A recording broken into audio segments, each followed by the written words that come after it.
Hello students, a very good morning to all of you and welcome again in history classes. Students, मैं आशा करती हूँ आप घर पे सेफ हैं, सुरक्षित हैं और आपकी जो पढ़ाई है वो कंटिन्यूअसली प्रॉपर वे में चल रही है।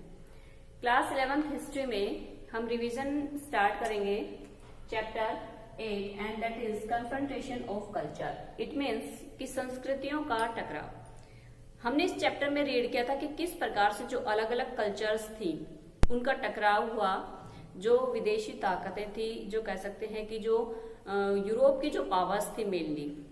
प्रीवियस 2 चैप्टर्स में हमने रीड किया था अबाउट यूरोप कि यूरोप में किस प्रकार से जो फेडरलिज्म था वो स्टार्ट हुआ, उसकी सोसाइटी का कल्चर किस प्रकार का था। उसके बाद हमने आगे उसमें रीड किया कि किस प्रकार से वहां पर जब फेडरलिज्म का एंड हो गया और नई नई कह सकते हैं कि जो ज्योग्राफिकल खोजें थी, भौगोलिक जो खोजें थी, उसके कारण किस प्रकार से यूरोप में चेंजेस आने स्टार्ट हो गए और उन्होंने अपने कल्चर के प्रति कह सकते हैं जो उनकी संस्कृति थी उसको बढ़ाना शुरू कर दिया, उसका प्रचार प्रसार ज्यादा से ज्यादा करना शुरू किया। तो यही एक रीजन था मेन कि जब यूरोप में ये सारी चीजें रेनेसांस वगैरह सारी चीजें उस टाइम पे चल रही थी तो यूरोप के लोगों के मन में नई नई ज्योग्राफिकल्स कह सकते हैं कि जो इन्वेंशन थे उनके बारे में विचार आने लगे, नए नए आइडियाज आने लगे। और उन्होंने क्या किया कि यूरोप के जितने भी कंट्रीज थे सारे के सारे कंट्रीज जो साउथ अमेरिका है, नॉर्थ अमेरिका है, इसकी तरफ आने लग गई।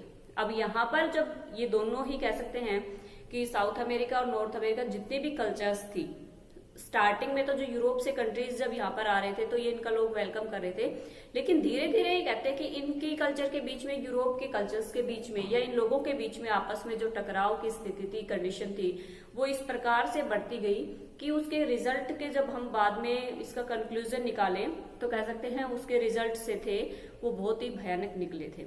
तो इसी प्रकार से इस चैप्टर में आज हम रीड करेंगे ऐसे ही कल्चर्स के बारे में, ऐसी ही संस्कृतियों के बारे में जो कि जिसके ऊपर इफेक्ट पड़ा था जो यूरोप से जो पावर्स आ रही थी। अब उनके आने का मेन रीजन सबसे पहले हम देखेंगे तो मेन रीजन उनका आने का यही था कि भौगोलिक खोजें करना, साथ में सोने और चांदी के लिए, और साथ में कह सकते हैं कि इंपीरियलिज्म था, जो साम्राज्यवाद की जो भावना थी वो वहां पर कंट्रीज के बीच में आपस में बढ़ने शुरू हो गई और उन्होंने ज्यादा से ज्यादा अपने उपनिवेश बनाने शुरू कर दिए थे। तो इसी प्रकार से जब ये भौगोलिक खोजें स्टार्ट होती हैं तो वो किसी ना किसी कह सकते हैं कि दूसरी कंट्रीज के अंदर जब पहुंच रहे हैं, दूसरे कॉन्टिनेंट्स में जा रहे हैं, तो वहां पर वो सारे के सारे उनके रिसोर्सेज को यूज कर रहे हैं और जब वापस आकर अपने देश में इन्हीं सारी चीजों का डिस्क्रिप्शन दे रहे हैं तो बाकी जो कंट्रीज हैं वो भी वहां पर जाने के लिए रेडी होती जा रही थी। तो यही एक रीजन है। इसमें आज हम रीड करेंगे साउथ अमेरिका की, नॉर्थ अमेरिका की जितनी भी कल्चर्स थी। मेनली तो हम 3 कल्चर्स के बारे में पढ़ने वाले हैं। 3 कल्चर्स कौन कौन सी हैं? एंड दैट इज एज़टेक, माया और इनका।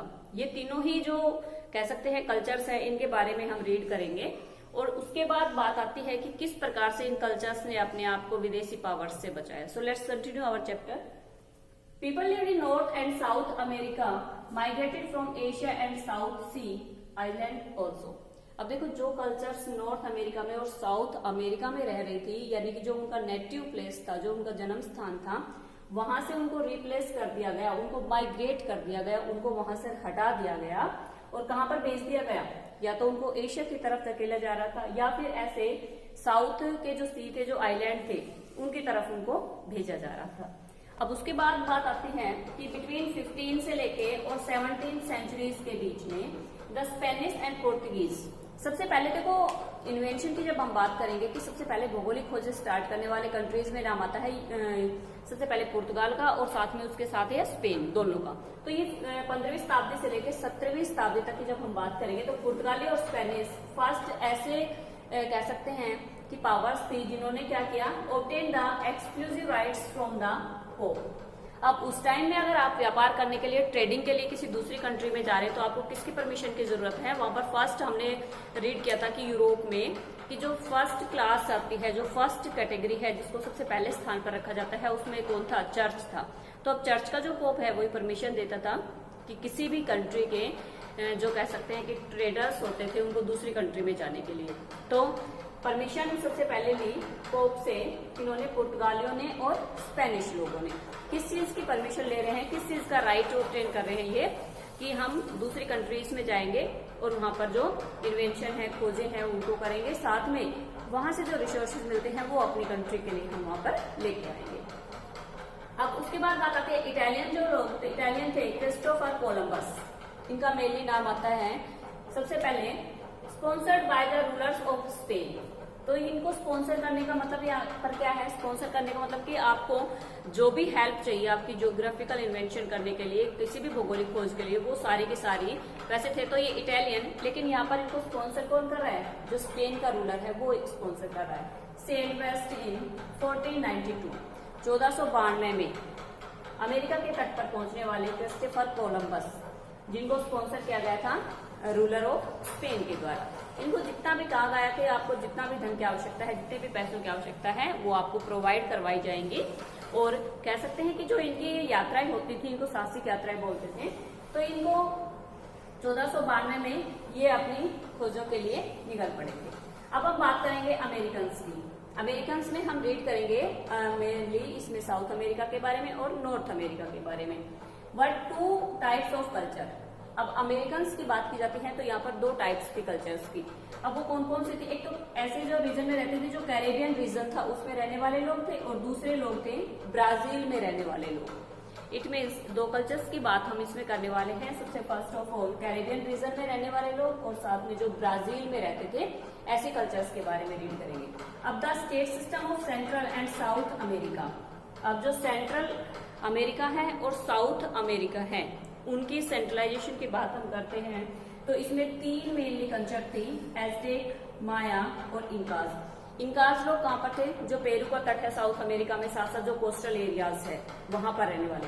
तो मेनली 3 जो हैं, सबसे फर्स्ट हम बात करेंगे इसमें एज़टेक लोगों की, सेकेंडली बात करेंगे मायास लोगों की, और पेरू के तट पर रहने वाली जो कल्चर थी इनका। इन तीनों के बारे में ही हमारा मेनली चैप्टर बेस्ड है। साथ में अरावाकी लोग हैं, उनके बारे में हम रीड करेंगे। ये तीनों ही कल्चर का कन्फ्रंटेशन हुआ था किनके साथ, जो यूरोपियन पावर्स थे उनके साथ, और यही मेनली हमारे चैप्टर बेस है इस चीज के ऊपर, कन्फ्रंटेशन ऑफ कल्चर, संस्कृतियों का टकराव। अब इसके बाद हम बात करेंगे अरावाकी लुकायोज की। Lived in the Caribbean sea, यानी कि कैरेबियन सी में के आसपास वाले एरियाज में रहने वाली जो दूसरी कल्चर थी वो कौन सी थी, अरावाकियन लुकायोज थे। एंड द ग्रेटर एंटिलीज, और ये कहाँ पर रहते थे, जो इसका जो पार्ट था एक ग्रेटर और एक लेसर एंटिलीज था।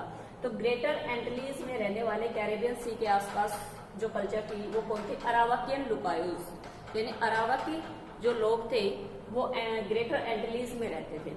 अब उसके बाद आते हैं क्या क्या काम करते थे, ये एग्रीकल्चर करते थे, हंटिंग और फिशिंग। अब मेनली हम इसमें पढ़ेंगे अरावाकी लोगों के बारे में। अरावाकी लोगों की अगर लोकेशन की बात की जाती है तो वो कहाँ पर थे, कैरेबियन सी के आसपास जो ग्रेटर एंटिलीज वाला पार्ट है उसमें। यहाँ पर हमने रीड किया था कि जो साउथ अमेरिका का पार्ट है इसमें एज़टेक, माया और इंका लोग रहते थे। अब बात आती है कि जब ये एग्रीकल्चर करते थे तो ये कौन कौन सी क्रॉप उगाते थे, they grow sweet potato, corn, उसके बाद टबस और कसावा। कसावा ये सारी मेनली यहाँ की कह सकते हैं कि स्टेपल फूड हैं। तो ये सारी की सारी फसल उगाते, साथ में हंटिंग का काम करते थे और साथ में फिशिंग का काम करते थे। इट मीन्स ये नेचर के साथ ज्यादा जुड़े हुए लोग थे और नेचर के साथ ही रहना पसंद करते थे। और यही एक रीजन है कि जब जो यूरोपियन पावर्स इनके पास आते हैं तो इनका वेलकम करते हैं, क्योंकि इन लोगों के मन में इस टाइप से कोई भी बात इनको पता नहीं थी, किसी भी प्रकार के साम्राज्यवाद के बारे में ये लोग नहीं जानते थे, सिर्फ और सिर्फ नेचर के साथ रहने वाले और अपना जो कह सकते हैं कि अपनी बेसिक नीड को यहाँ से कंप्लीट करने वाले थे। On the east coast of South America की बात करें, people called the Tupinamba. South America के जो कह सकते हैं ईस्ट कोस्ट था, पूर्वी जो भाग था उसमें people called the Tupinamba lived in village and forest. इसमें जो तुपिनामा लोग थे वो कहाँ पर रहते थे, वो लोग विलेज में रहते थे, गांव में रहते थे। इसके बाद बात कर रहे थे हम तुपिनामा लोगों की कि एग्रीकल्चर करते थे। एग्रीकल्चर का मेन इनका बेस क्या था कि एग्रीकल्चर बहुत थोड़ी होती थी। अगर कोई क्लियर इनको फॉरेस्ट मिल जाते, क्लियर जगह मिल जाती थी तो ये लोग एग्रीकल्चर करते थे। साथ में ईस्ट कोस्ट पे साउथ अमेरिका के पीपल थे, कह सकते हैं कि जो तुपिनामा लोग वो गांव में रहते थे। और इन लोगों की जब हम बात करेंगे तो ये एग्रीकल्चर बेस्ड नहीं थे, एग्रीकल्चर यहाँ पर नहीं की जाती थी। मेनली क्यों नहीं की जाती थी, क्योंकि they had no access to iron. इनके पास लोहे के किसी प्रकार के कोई टूल्स नहीं थे, कोई भंडार नहीं थे जिनसे कि ये क्या कर सके, फॉरेस्ट वगैरह जो उस टाइम पीरियड के दौरान होते थे, क्योंकि फॉरेस्ट में ये लोग रहते थे, तो फॉरेस्ट जो होते थे उनको क्लियर कर सके। क्लियर करने का मतलब उनको साफ करके ये खेती कर सके।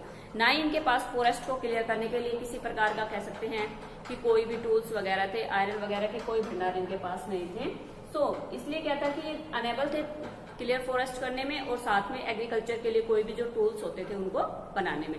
अब बात करते हैं कि विलेजेस में रहते थे, फॉरेस्ट में रहते हैं, जो फॉरेन कह सकते हैं कि जो यूरोपियन पावर्स इनके पास आई, तो उन लोगों को यहाँ पर स्टेब्लिश होने में ज्यादा कह सकते हैं कि ज्यादा परेशानियां नहीं आई किसी भी प्रकार की। क्यों? क्योंकि ये लोग नेचर के साथ जुड़े हुए थे। यहाँ पर कोई राजा भी नहीं था, ना कोई कह सकते हैं कि आर्मी वगैरह थी, और ना ही कोई इनका हेड होता था। ये लोग अपने आप में आपस में ही एक सोसाइटी में रहते थे। तो जो भी यूरोपियन पावर्स यहाँ पर आ रही हैं, वो सारी की सारी यहाँ पर स्टेब्लिश होने में उनको किसी भी प्रकार की कोई भी प्रॉब्लम फेस नहीं हुई थी। तो इसमें पहले हमने अरावाकी लोगों के बारे में किया कि एग्रीकल्चर करते थे, हंटिंग करते थे, फिशिंग करते थे। इसके बाद हमने रीड किया था साउथ अमेरिका के तुपिनामा। ये दोनों ही अलग अलग कल्चर्स हैं जिनके बारे में हम पढ़ रहे हैं, जिनके बारे में हम रीड कर रहे हैं। उसके बाद बात आती है कि ये स्वीट पोटैटो, कॉर्न वगैरह उगाते थे। कसावा एक यहाँ की मेनली कह सकते हैं स्टेपल फूड था। और तुपिनामा लोग ये एग्रीकल्चर बेस्ड नहीं थे। तो ये चीजें जो हम रीड कर रहे हैं सारी नॉर्थ अमेरिका का पार्ट है, और ये साउथ अमेरिका में पार्ट। इसके बाद बात आती है सेंट्रल और साउथ अमेरिका के 3 मेन कल्चर्स के बारे में। किस किस के बारे में? पेरू के बारे में, पेरू के तट के साथ साथ जो थी इनका कल्चर, उसके बारे में रीड करेंगे। माया और एज़टेक लोगों के बारे में रीड करेंगे। अब ये कन्फ्रंटेशन की बात जब हम करते हैं, तो कन्फ्रंटेशन किस प्रकार से स्टार्ट हो जाता है उनके बीच में, कि जब आकर वो लोग यहाँ के रिसोर्सेज यूज करने लग जाते हैं, तो धीरे धीरे इन लोगों को इस चीज का रियलाइज होने लगता है कि हमें हमारी जो जगह है, हमारी जो नेटिव लैंड है, वहां से हमें बाहर भेजे जाने की जो प्लानिंग है यूरोपियन पावर्स के द्वारा वो की जा रही है। तो इसी प्रकार से उनके बीच में जब टकराव की स्थिति उत्पन्न हो जाती है, तो क्या होता है कि मेनली जो टकराव होता है उन लोगों को बाहर भेजे जाने की, यानी कि उनकी नेटिव लैंड से बाहर जाने की जो कह सकते हैं कि एक प्रकार से यूरोपियन पावर्स वहां पर स्टेब्लिश थी, वो वहां पर रिसोर्सेज यूज कर रहे हैं। साथ में वो क्या कर रहे हैं, वहां पर जाकर यूरोप में जाकर अपनी इंफॉर्मेशन दे रहे हैं इन सारे ही जो कल्चर्स हैं इस जगह के बारे में, और साथ में वहां से उनको क्या मिल रहा है, पैसा मिल रहा है, क्योंकि ये लोग परमिशन लेके आए हुए हैं पोप से। तो जाकर अपने देश के कह सकते हैं कि वहां पर जो कॉलोनिज्म का टाइम पीरियड था, जो उपनिवेशों को बनाने की प्रोसीजर थी, वो 15 से लेकर 17 सेंचुरी तक लगभग मोस्टली स्टार्ट हो चुकी थी। और यही रीजन है कि साउथ अमेरिका और नॉर्थ अमेरिका के बाद जब इन कह सकते हैं यूरोपियन पावर्स ने एशिया की तरफ आना शुरू किया, तो एशिया की तरफ आके वही रीजन था कि हमारा जो कह सकते हैं कि जो इंडिया का करीब 200 ईयर्स तक जो कॉलोनी बना रहा था ब्रिटिश ईस्ट इंडिया कंपनी का, ब्रिटेन का, तो ये सारी चीजें स्टार्ट हुई थी 15 से लेके 17 सेंचुरीज के बीच में।